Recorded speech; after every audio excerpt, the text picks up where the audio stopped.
Hello everyone and welcome. In this video I will be sharing my thoughts on the Season 9 premiere of The Walking Dead A New Beginning. As always with these reviews I won't be holding back on any spoilers, so please do bear that in mind.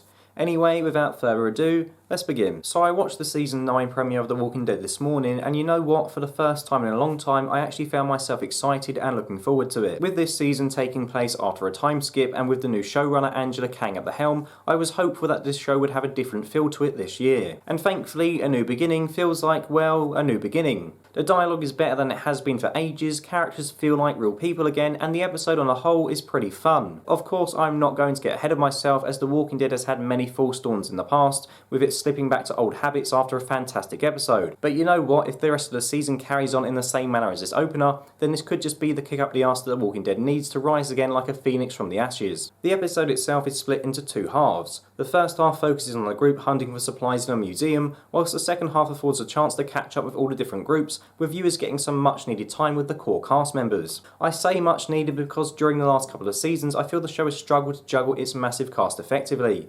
resulting in fan favourites being sometimes pushed to the sidelines to better accommodate some of the B and C tier characters which the plot was focusing on at that specific moment in time. Daryl is a perfect example of this. Prior to this episode, I can't really remember the last time he had a decent conversation with anyone.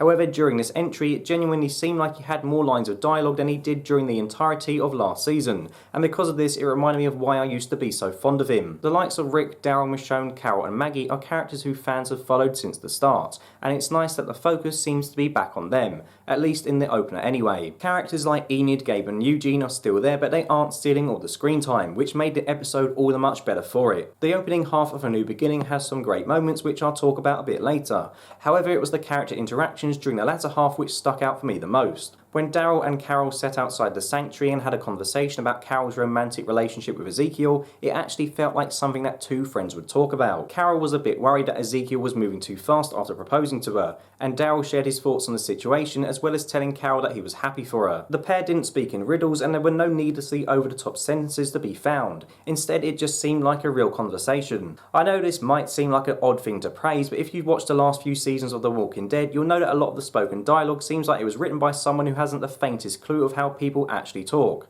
And well, that's because it probably was. One of the reasons why I gave up with Fear the Walking Dead this season is because Gimple's influence is plastered all over the show.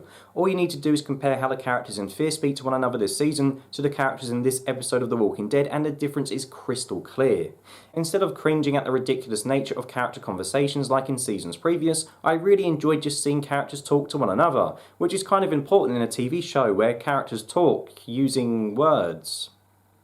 Michonne and Rick also greatly benefited from this improvement in the show's dialogue. In fact, when I watched this week's opening, which had the pair of them and Judith acting as a family, I saw more of a visible connection between Rick and Michonne in this brief sequence than I have since the romantic relationship started. I've expressed my views regarding the whole Michonne thing in the past, with me never feeling their relationship because I hadn't seen any evidence of a real spark which I needed to convince me they were more than friends. This time around though, that spark was there. Seeing the pair of them lay in bed with Michonne mocking Rick's new celebrity status was exactly the kind of playful thing that couples do. Finally, I see these two as a couple now. Please, Miss Kang, give me more of this in the future. Anyway, going back to the first half of the episode now, as I want to mention Rick's little day out at the museum. Now, one thing that people often pick at when complaining about The Walking Dead is the fact that the walkers themselves don't really pose that much of a threat anymore, and instead they just feel like an afterthought.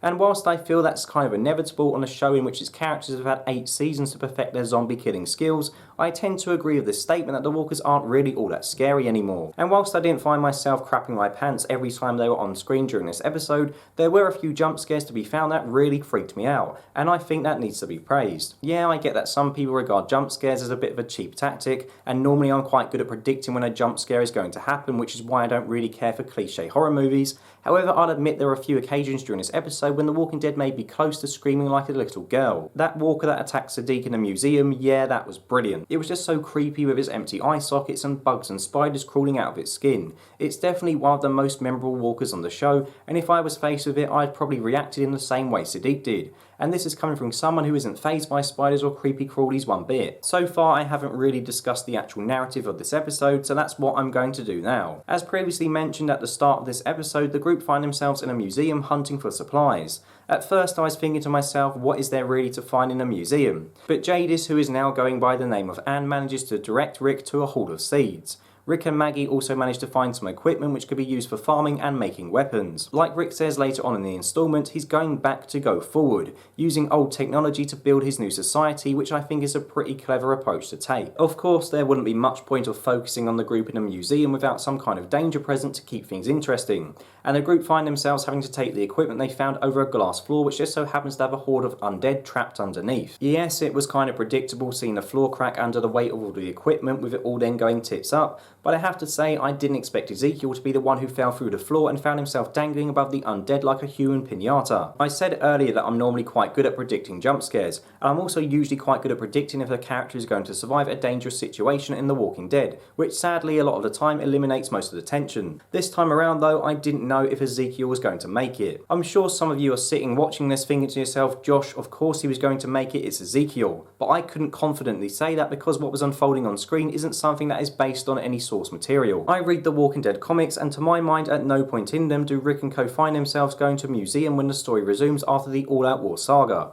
So based on that, I didn't know what to expect. The show has followed the comics quite closely since the war broke out, which to some can be seen as a good thing, however it also makes things seem quite predictable. I've spoken at length previously about the fact that during seasons 7 and 8, at no point did I feel that Negan was going to die because it doesn't happen in the comics. However, I was worried that Ezekiel could have died in the museum because there's no existing material for me to compare this scene to.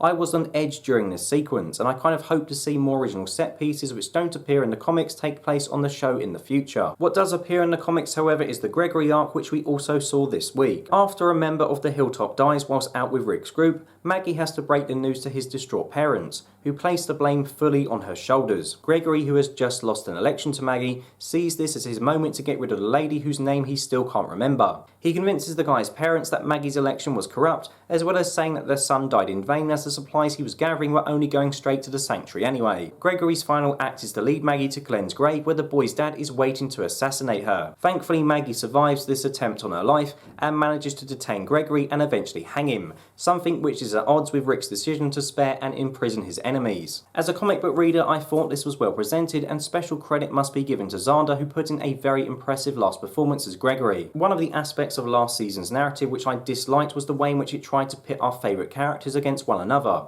I thought Rick and Daryl fighting one another was just dumb, and the weird scene during the finale in which Maggie said something had to be done about Rick was plain awful. However, the seeds were planted this episode for a future clash between Rick and Maggie, and because it was done in an organic way, I actually quite liked it. Come the end of the installment, Maggie was obviously affected by the accusation thrown at her that she was worrying too much about the sanctuary instead of her own people.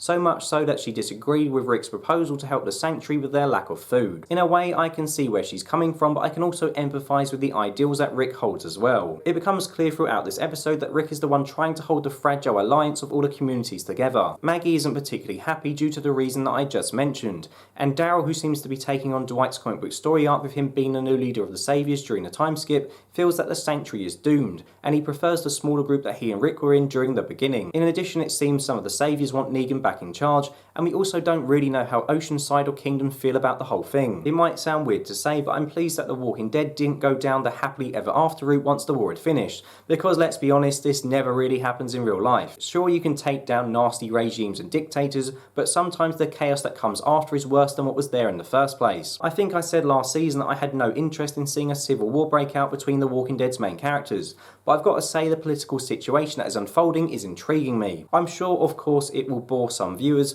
but if the characters of Maggie, Rick and Daryl can be further fleshed out as a result of it, then I'm all for it. I've just got a quick couple of random thoughts now before I sum things up. Firstly, I know that some people don't like that the title sequence changed, but I think it's for the better. It fits in with the show's new direction, and to be honest, it's been in need of a revamp for quite some time. There were also some nice little callbacks in the dialogue this episode to previous seasons. Daryl spoke about Mel and Carol talked about Ed, which again helped humanise the characters. I was also pleased that Michonne was given more to do and wasn't reduced to the role of Rick's housewife like she was last season. And finally, Ezekiel's proposal to Carol was damn cute. Come on Carol, how could you turn him down? Although compared to previous season premieres like No Sanctuary and Seed, this season premiere wasn't much of an action-packed affair, it had something that The Walking Dead has been missing for quite some time: heart. Due to the vast improvement of the dialogue on the show, I was able to reconnect with characters like Michonne, Daryl and Maggie, who I hadn't really cared for an awful lot during the last couple of seasons. I also like this week's narrative and I'm interested to see where it goes from here, and I feel that the writers deserve some credit for making the walkers scary again, even if it was only for a few brief moments. Overall then, a very solid start to the season. Let's just hope this isn't another example of The Walking Dead getting our hopes up before descending back into averageness again. I guess only time will tell if this improvement carries on through the rest of the season. So that's the end of the review. I just want to quickly say a couple of words before I go regarding Scott Wilson, who sadly passed away the other day. I was lucky enough to meet him a couple of years ago at Walker Stalker. Admittedly, it wasn't for a huge amount of time as I quickly got a photo with him, but he did seem like a really nice guy. When I met him, he shook my hand and addressed me as sir and asked me how I was doing, and he seemed to be really polite and gentlemanly with all those who came to see him. For the record, I'm sure that everyone knows that I'm a big fan of Herschel on The Walking Dead. I'm not just saying this because Scott has passed away. I've mentioned my love for his character on numerous videos in the past, and Scott will be missed. Not just by fans of The Walking Dead, but by fans of all of his work. Personally, I only know of him because of his time on The Walking Dead, but a quick look at his career on the internet shows that he has a varied and impressive history in acting. So rest in peace, Scott, and thanks for all the memories and also for giving me one of my favourite characters on the show. Anyway, please let me know your thoughts below. Did you enjoy this episode or were you not too keen on it? As always, a big thank you for watching, and until next time, goodbye.